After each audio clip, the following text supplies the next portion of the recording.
This is the Justice Fighter Podcast. With attorney Gerald Griggs. Where we have conversations on social justice, civil rights, and political news that affects us all. Let attorney Griggs put you on game. Only on the Justice Fighter Podcast, y'all. What's going on, guys? It's attorney Gerald Griggs here on the Justice Fighter Podcast on the Justice Media Network. And happy day after MLK Day. You know, yesterday, a lot of people were celebrating, a lot of people were reflecting on the life and the legacy of Dr. Martin Luther King, and that's admirable. I salute everyone. But I always have this reoccurring question. The day after Dr. King Day, what are we going to do? You know, some of my mentors always told me, Dr. C.T. Vivian and John Lewis always talked about the fact that we have to continue and complete the dream.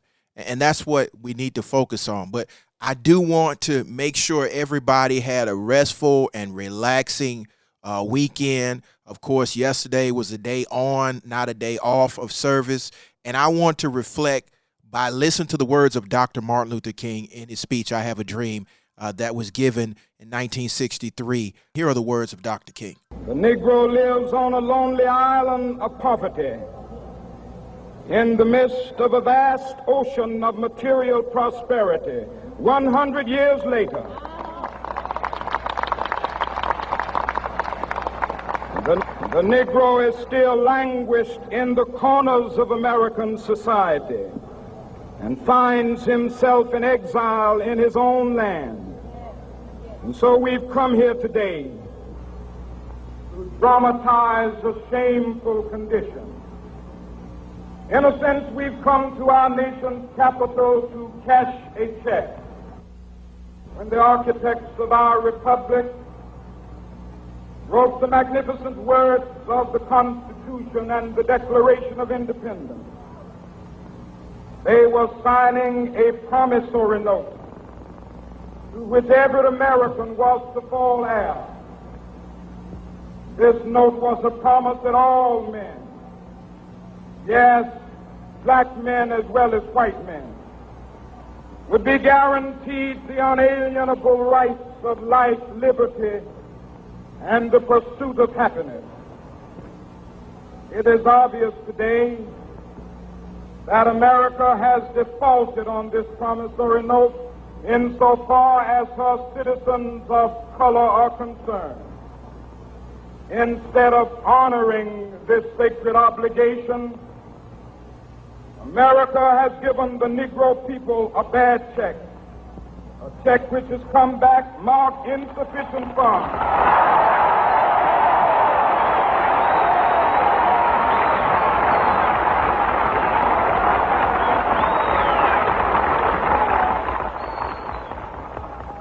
But we refuse to believe that the Bank of Justice is bankrupt.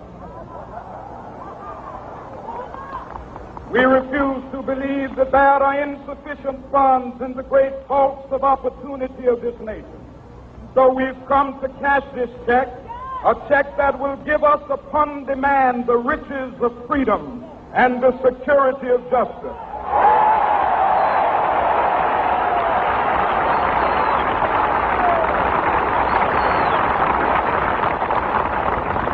We have also come to this hallowed spot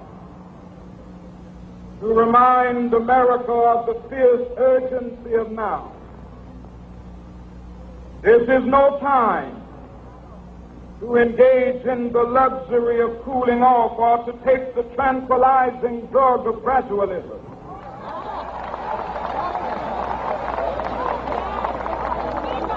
Now is the time to make real the promises of democracy.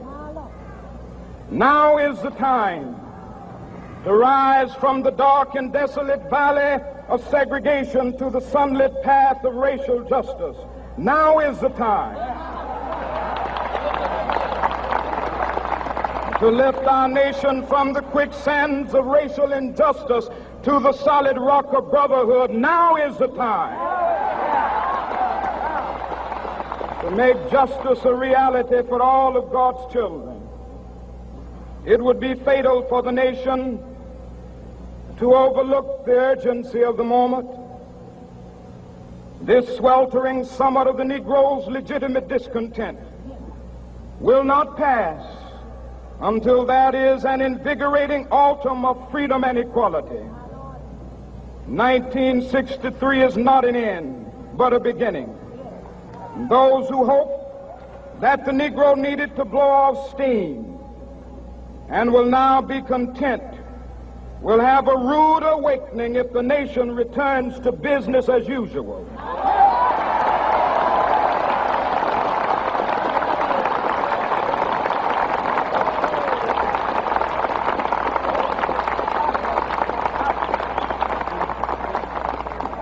There will be neither rest nor tranquility in America until the Negro is granted his citizenship rights.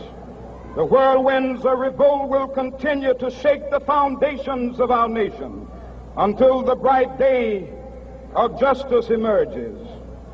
But that is something that I must say to my people who stand on the warm threshold which leads into the palace of justice. In the process of gaining our rightful place, we must not be guilty of wrongful deeds. Let us not seek to satisfy our thirst for freedom by drinking from the cup of bitterness and hatred.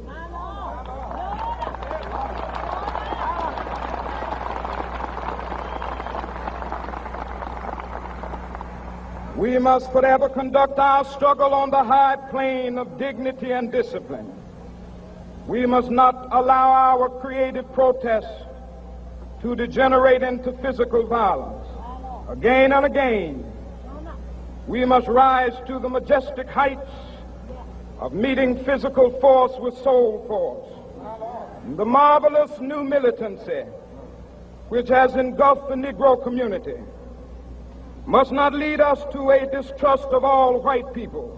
For many of our white brothers, as evidenced by their presence here today, have come to realize that their destiny is tied up with our destiny.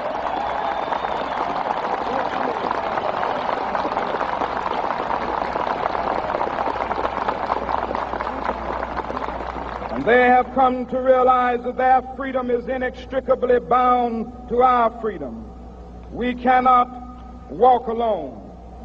And as we walk, we must make the pledge that we shall always march ahead. We cannot turn back. There are those who are asking the devotees of civil rights, when will you be satisfied? We can never be satisfied as long as the Negro is the victim of the unspeakable horrors of police brutality. We can never be satisfied as long as our bodies, heavy with the fatigue of travel, cannot gain lodging in the motels of the highways and the hotels of the cities.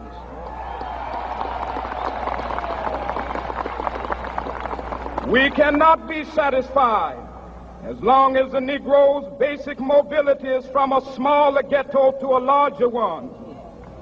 We can never be satisfied as long as our children are stripped of their selfhood and robbed of their dignity by signs stating for whites only.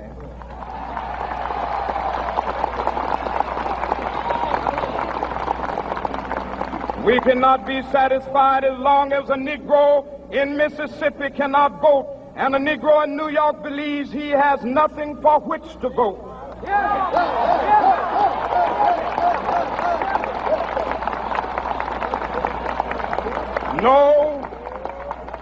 No, we are not satisfied, and we will not be satisfied until justice rolls down like waters and righteousness like a mighty stream.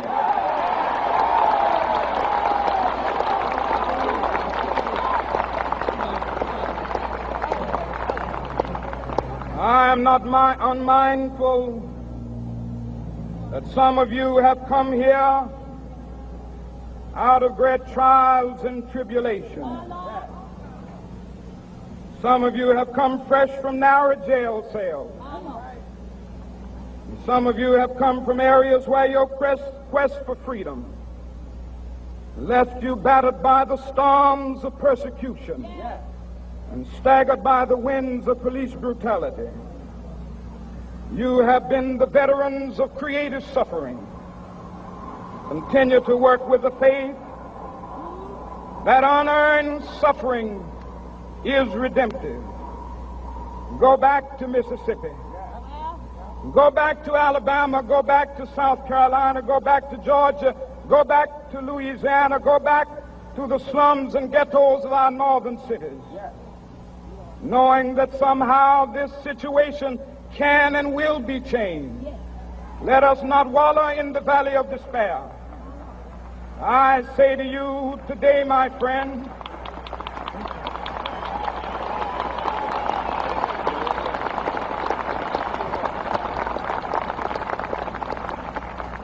so even though we face the difficulties of today and tomorrow, I still have a dream. It is a dream deeply rooted in the American dream. I have a dream that one day this nation will rise up and live out the true meaning of its creed. We hold these truths to be self-evident, that all men are created equal.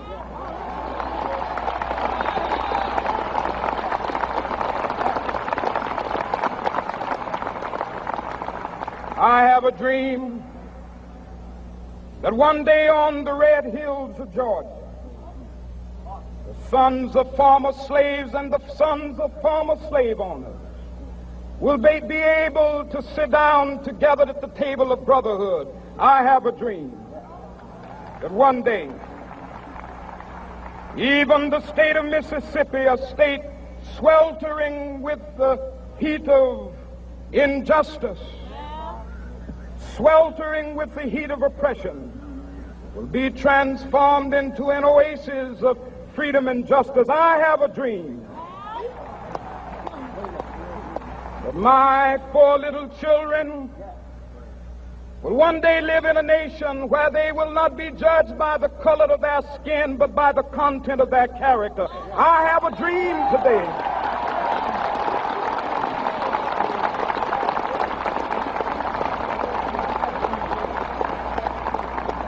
I have a dream that one day down in Alabama, with its vicious racists, with its governor having his lips dripping with the words of interposition and nullification, one day right there in Alabama, little black boys and black girls will be able to join hands with little white boys and white girls as sisters and brothers. I have a dream today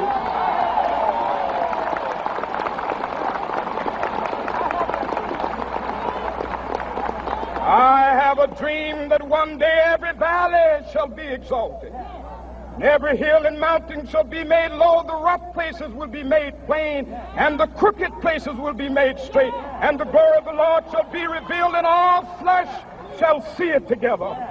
This is our hope. This is a faith that I go back to the South with.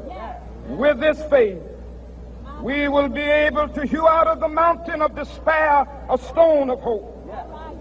With this faith, we will be able to transform the jangling discords of our nation into a beautiful symphony of brotherhood. With this faith, we will be able to work together, to pray together, to struggle together, to go to jail together, to stand up for freedom together, knowing that we will be free one day.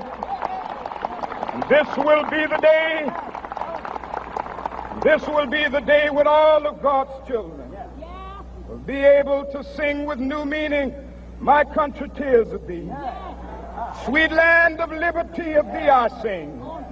Land where my fathers died, land of the pilgrim's pride.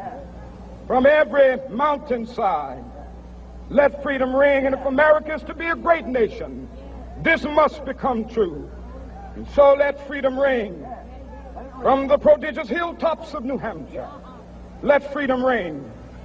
From the mighty mountains of New York, let freedom ring. From the heightening Alleghenies of Pennsylvania, let freedom ring. From the snow-capped Rockies of Colorado, let freedom ring. From the curvaceous slopes of California. But not only that, Let freedom ring from Stone Mountain of Georgia. Let freedom ring from Lookout Mountain of Tennessee. Let freedom ring from every hill and molehill of Mississippi, from every mountainside. Let freedom ring, and when this happens, and when we allow freedom ring, when we let it ring from every village and every hamlet, from every state and every city, we will be able to speed up that day when all of God's children, black men and white men, Jews and Gentiles, Protestants and Catholics, will be able to join hands and sing in the words of the old Negro spiritual, free at last, free at last. Thank God Almighty, we are free at last.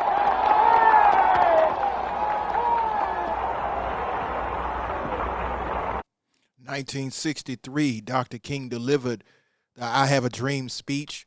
It's one of his most famous speeches.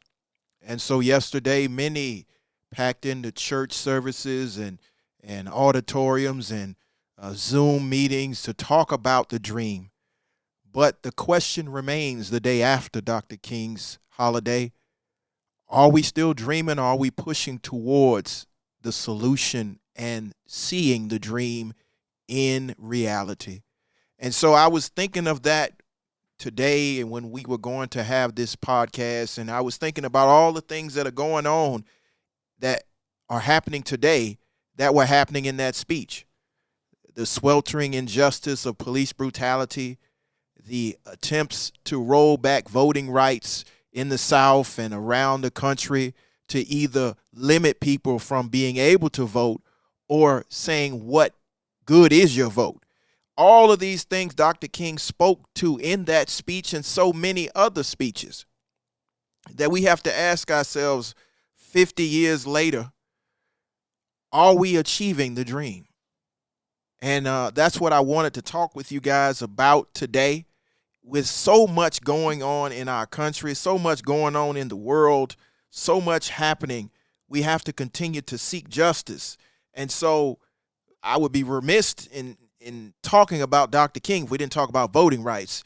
And so the President of the United States visited us, and he talked about his plan to push through voting rights protection. As you know, well over 30 states have pushed laws to reduce access to the ballot. There's an ongoing conversation and debate online about voter integrity versus voter suppression. And of course, with the 60 some odd cases that were leveled in courts around the country in the 2000 election, we have seen absolutely no evidence of rampant voter fraud. But what we have seen is a backlash to the massive turnout and the attempts to push back and limit people's access to the ballot. So I always think about that when I was thinking about Dr. King and all the things that he stood for and he stands for, and his vision and his dream stood for, and asking myself, where are we going? How are we going to get there? And so it was interesting this past week, to hear from the President of the United States and the Vice President of the United States as they came to Georgia to lay out their plan for voting rights and how they're going to protect voting rights, and echoing the words of Dr. King and trying to get us past several moderate senators who I think Dr. King has talked at length about moderates and how they want to continue the status quo instead of moving us to a more perfect union with liberty and justice for all.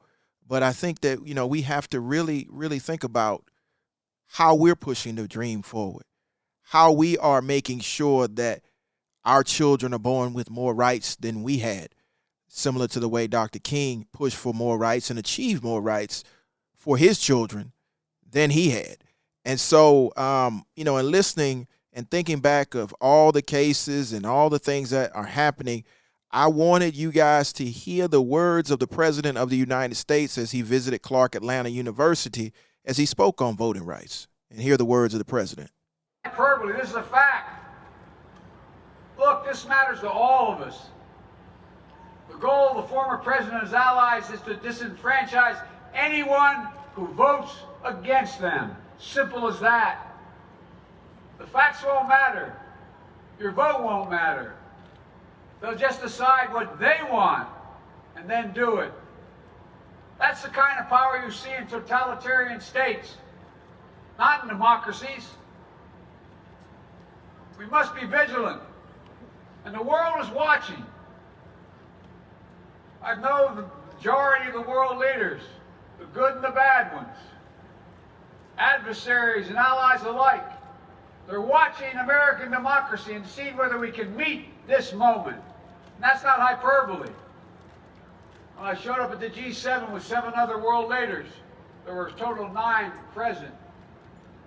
Vice President Harris and I have spent our careers doing this work. I said, America's back.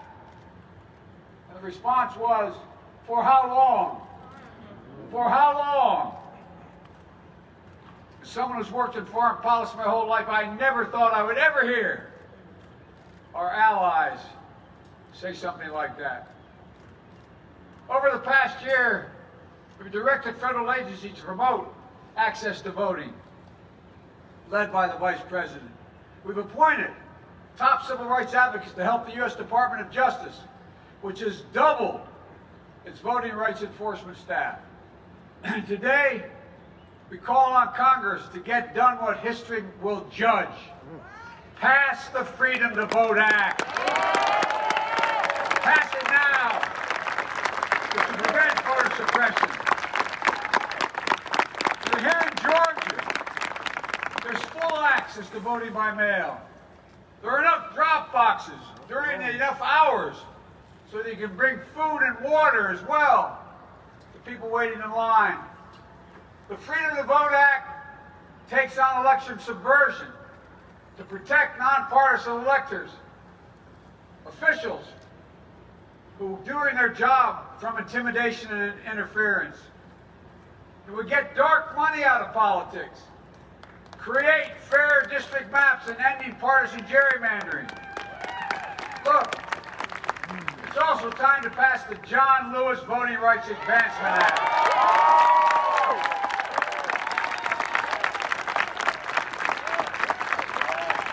I've been having these quiet conversations with members of Congress for the last 2 months. I'm tired of being quiet.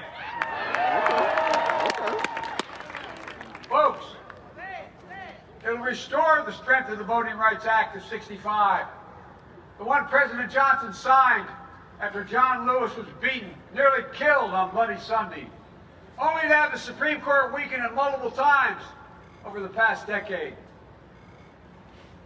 Restoring the Voting Rights Act would mean that the Justice Department can stop discriminatory laws before they go into effect. Before they go into effect. The Vice President and I have supported voting rights bills since day one of this administration, but each and every time, Senate Republicans have blocked the way. Republicans oppose even debating the issue. You hear me?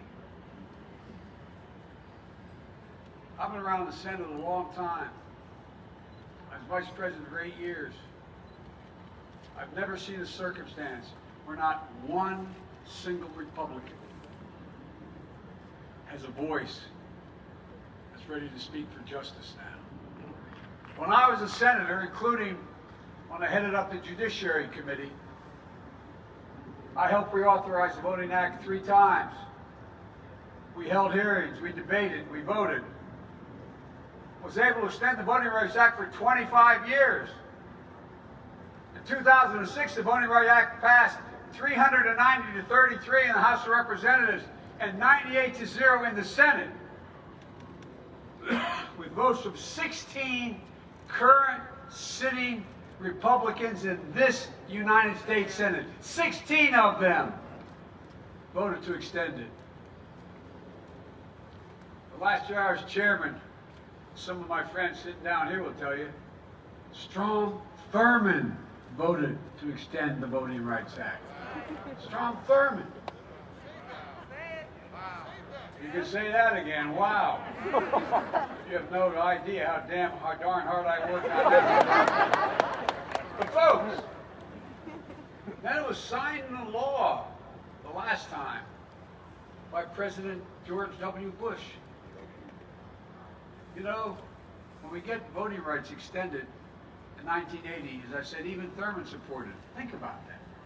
The man who led the longest filibuster, one of the longest filibusters in history, in the United States Senate, 1957, against the Voting Rights Act. The man who led and sided with all Southern bulls in the United States Senate to perpetuate segregation in this nation. Even Strom Thurmond came to support voting rights. But Republicans today can't and won't. Not a single Republican has displayed the courage to stand up to a defeated president to protect America's right to vote. Not one. And so it was important to hear from the President of the United States as we have been protesting and demanding action on voting rights ever since the passage of SB 202, which was the very first effort in these United States to respond to the big lie that was promulgated by the former defeated president, the 45th president of the United States. And so as we reflect on Dr. King and we reflect on yesterday, King Day, we have to ask ourselves, what are we going to do to make sure that voting rights are passed on to the next generation and that we do not take one step backwards? And so my hat is off to Until Freedom, who is now having Good Trouble Tuesday. Yesterday, Martin Luther King III and Yolanda King, his daughter, and his wife were in Washington marching for voting rights. They were in Arizona lifting their voice against Senator Kristen Sinema, who is one of the obstacles to getting through voting rights legislation through the Senate that passed the House last week. And I keep thinking back to what Dr. King and what John Lewis and what Hosea Williams and C.T. Vivian and so many others fought for such a long time ago, that this generation have to continue that fight. And so that fight is going to be peaceful and nonviolent, but it's going to be resolute, that we have to do the work of our ancestors to earn the respect of our descendants. And so for all of those who praised Dr. King yesterday with their lips, let's do the work of Dr. King with our feet, with our donations to organizations that are doing the work, voting rights groups around the country, with our support of activists who are putting their bodies on the line, with support of media that is elevating the truth, because we have a lot of misinformation going on in media and social media, that we have to be clear what this is about. You know, many of the talking points are out there, that this is just simply about having more voter IDs, and who wouldn't agree to having voter IDs? Well, many of these states already have voter ID laws. But what these encroachments on the right to vote are limiting the amount of early voting, limiting or banning the use of drop box mailing, limiting or ending no excuse absentee voting, which is vote by mail, limiting and taking over local elections boards for partisan reasons. Why should a local election board be partisan? That should be nonpartisan. We shouldn't have any party affiliation. It should just be about setting the time and place and the manner upon which we will vote and making sure it's fair and free. Those are just the small parts of many of these laws that are drawing these things back. You know, in Hancock County and over in Lincolnton, they already are taking over local election boards in Georgia. So when we have this conversation with our friends across the aisle, let's talk about it with facts. The facts are clear. In Georgia, this was the most secure election of our lifetime. Almost 6 million Georgians voted, and they voted what they wanted to see: a change in Georgia and a change in the Senate. And so in the next election, in the midterms, people will have an opportunity to vote their conscience and vote whichever elected officials they want in. But we don't need people making up voter fraud allegations that are not based in fact. Because, you know, the one place where you can determine fact or fiction is a courtroom with finders of facts, the jury, the judge, and a decision. And the decisions have been overwhelming, that there's absolutely no evidence of widespread voter fraud. So there's no need to change the rules midstream to support a narrative that is not true. So, on Justice Media, the Justice Fighter podcast, I'm going to bring you this information in real time. I was happy to hear the words that came out of the president's mouth. I was happy to hear the words that came out of the vice president's mouth. It took a lot of courage for them to say many of the things they said, comparing the people that are obstructing voting rights to the people of the past who obstructed voting rights. And they took a lot of heat. They're taking a lot of backlash for it. But when you're on the right side of history, sometimes in the moment, you're going to take a lot of backlash, but ultimately history will be the judge. And history will also be the judge of what we did in this moment. We stood outside for 30 days fighting SB 202. And then we went to Washington multiple times. Many individuals have been arrested fighting for voting rights and continuing to fight for voting rights. I brought many of them on this platform, and I will bring many more. Their names need to be remembered because they are the true warriors on the front line. And so as we reflect on King Day, and as we reflect on the legends of the past that stood up and said, not on their watch, you must ask yourself, are you standing up saying, not on my watch? Are we going to pass more rights on to our children than the rights we received? I'm the first person in my family to be born with all of my civil rights. I was born in 1978. The Voting Rights Act and the Civil Rights Act of 1964 and 1965 granted me all of my rights, even though my parents, who were born in the 40s, were not born with all of their rights. And so when we talk about this journey to justice, this journey for civil rights, we're talking about right now. It's not 300 or 400 years ago. It's not even 70 years ago. It's between 60 to 50 years ago. And there's completely a generation that's still alive that fought for those rights. But we also have to remember there's a generation that's alive that fought to prevent those rights. And that's why we have to have a conversation on critical race theory. Because you have to ask yourself, what is it that they don't want to teach the children? Our children are going to know just like we knew because we were taught at home the truth. The truth is that this country has a real issue with its original sin of African chattel slavery, racism, segregation, black codes, redlining, and mass incarceration. Those are facts. And so we need to teach that. But we also need to make sure that people understand we're not stuck in the past. We're trying to make a better future by addressing these issues once and for all. There's one key line in Dr. King's speech that he wanted to see freedom ring from Lookout Mountain of Tennessee to Stone Mountain. Well, freedom can't ring from Stone Mountain still having the carvings of Confederate generals on it. Freedom can't ring from Stone Mountain if we are passing regressive voter suppression laws. Freedom can't ring from Stone Mountain if we are still suffering the indignation of police brutality. Those are facts that are still very relevant today. So my charge to everyone listening is to become a freedom fighter, to get involved.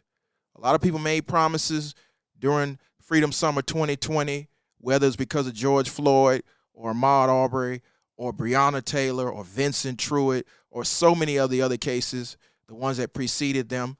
But it's time for us to get real.